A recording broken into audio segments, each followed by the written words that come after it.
Let's jump on the plane, see the world together. Yeah, you my last name, you my girl forever. They see the Instagram, the comments and all the likes, but they don't see the makeup and the... Hey guys, welcome back to our channel.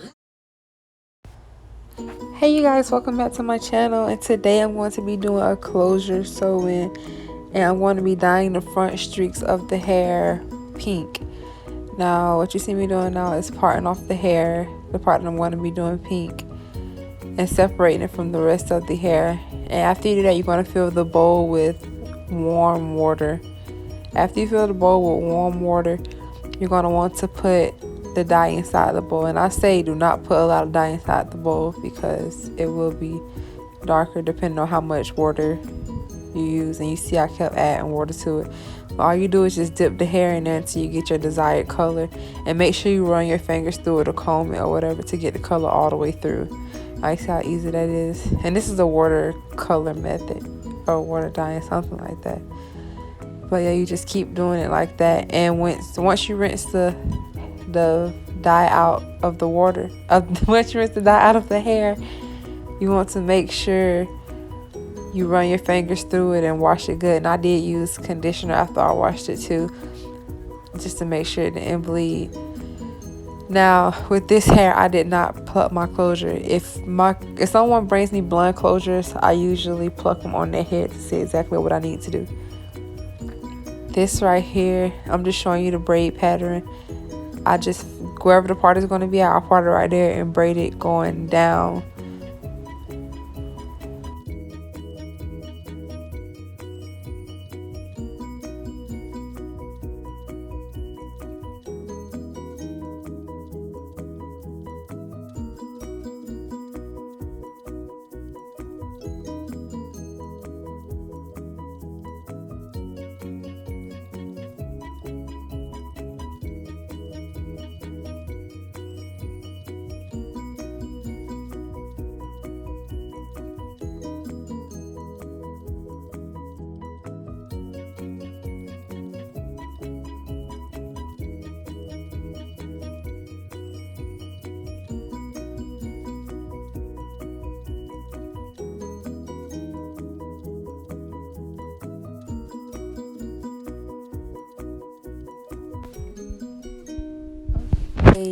So right here, are you see me doing this using the black got to be gel and slicking her edges back before I put the cap on, and drying them a little bit because when they're wet sometimes they'll move still. So after you do that, you're gonna put I usually use white caps and just put the makeup on top of them, because when you get the darker caps it looks black on your client head. But I put the cap on there and I spray the got to be spray on the cap. And after you spray the got to be spray on the cap, you can either sit there and blow dry it or wet. But I usually let them sit under the dryer, and I pluck their closure while they're sitting under the dryer. But I mean, it didn't happen for this case. But this is my cousin, so it really doesn't even matter. But right there, I was just seeing if I had any makeup to match her skin, because I could not find the rest of my makeup at that point in time. And right here, I'm just showing you how I put the makeup on the closure. I put it on the front and the back of the closures, as you can see.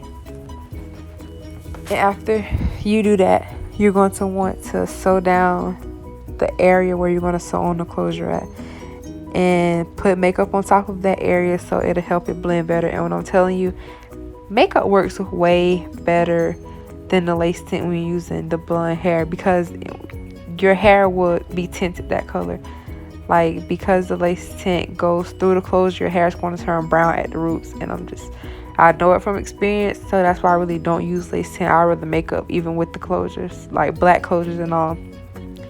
But right here, I'm just making sure that the front of the cap looks good and it's flat.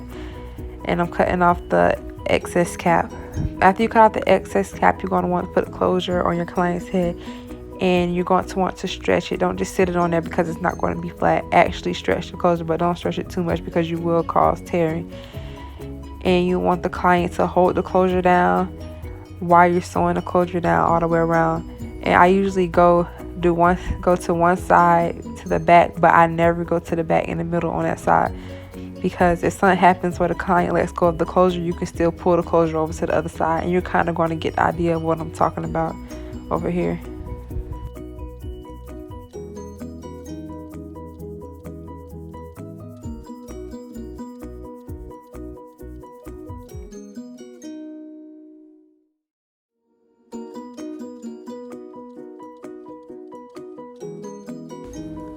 Now you can kind of see that I stopped on the very end back there and didn't go around the whole closure.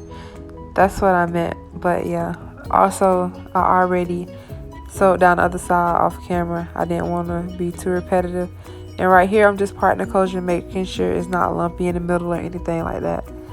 So now what you want to do is ask the client to hold the closure down while you pin the rest of it back up. The reason why you do this is because you want to have an outline of where the closure is going to lay. Now you can kind of see what I'm talking about as you see me pulling the closure down every so often to see where it's going to lay, like that. And you're going to outline it. Usually the first coat I use, I outline the closure and I lay the cap down flat if it's sticking up anywhere. And it's okay if you have a little bit of glue on your client's head, as long as you know how to get it out. And there's some stuff called C22, something like that, that helps you get it out. And right here I'm just cutting off the tabs on the closure because it helps it look more natural. And I learned that from Erica J, and it truly does. But right, I'm just putting the bold hole on there, and I don't think I showed all 3 times in which I did it. But after you do that, you're going to want to lay the closure down, and you're going to want to comb the closure down in your client's head and blow dry it at the same time. And after you do that is when you want to cut off your lace. And I usually use a razor because it does make it look better. But if you're not experienced with the laser, the scissors are okay, just going in zigzag motion.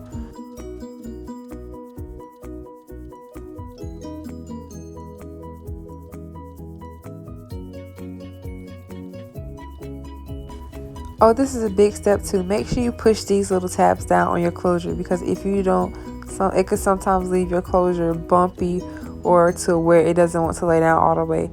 And I kind of learned that the hard way because I used to just lay the closure down and not worry about the side parts, but you have to make sure you do that. And right here is, you can see where I actually plucked the hair some more because it did look a little thick. But I just parted out a thin row on the front and I plucked behind it. I try not to pluck the first row too much because it's already kind of thin, but I like my closure to look more natural than what this did.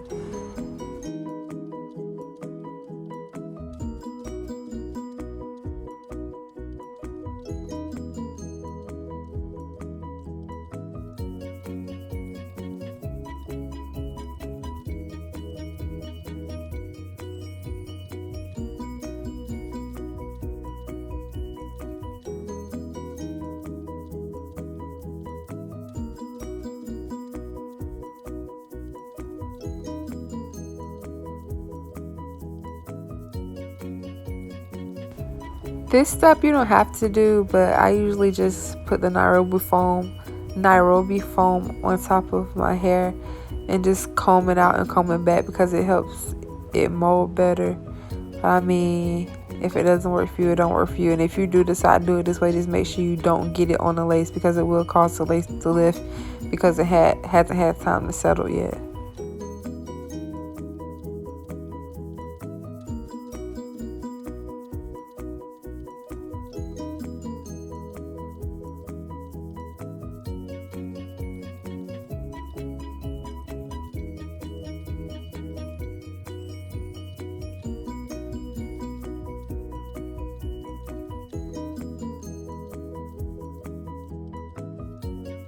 Now what you see me doing is just wrapping an elastic band around her hair. I think I learned this from Slay by Jordan or I Am Beautiful Hustler. I learned it from somebody else off YouTube, but it really helps. So now I'm just going to sew in the bundles while the closure is setting.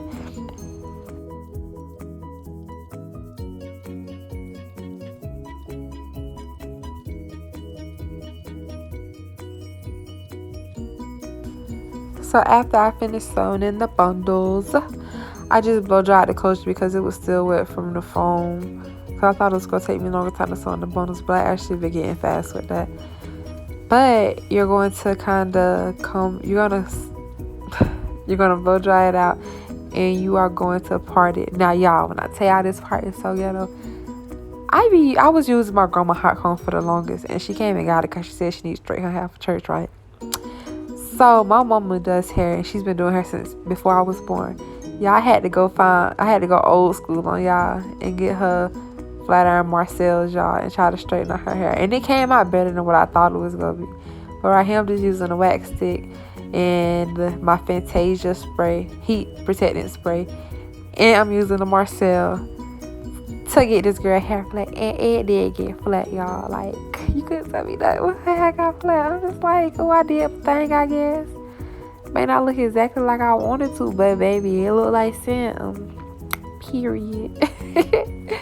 Y'all excuse me, but yeah, it actually did come out better than what I thought because I didn't have my hot comb, y'all. That hot comb really saves your life.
Y'all, this closure is literally melting into her skin.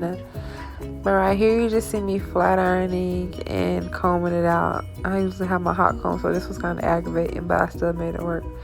And of course, she did want baby hairs. So I parted out the section of baby hairs, and when you part out the section of baby hair, kind of comb in the closure, and it'll push them down somewhere if you kind of get what I'm saying. So you can use a scissor or edge or razor. To me, that doesn't even matter when you cut your baby hair. It doesn't matter which one you use because they're all getting combed up. To me, it's really just like how long you cut them. But right now, I'm just parting out the section, and I'm going to start swooping the baby hair. Now, the baby hair usually take me a little time because I'm like super precise with it, and I like it to kind of look natural. And after you swoop your baby hair, you're going to just, I guess, finish the style. Y'all, like, I recorded this video a couple days ago and forgot exactly what I was doing. But yeah, you'll just watch the video, you'll see.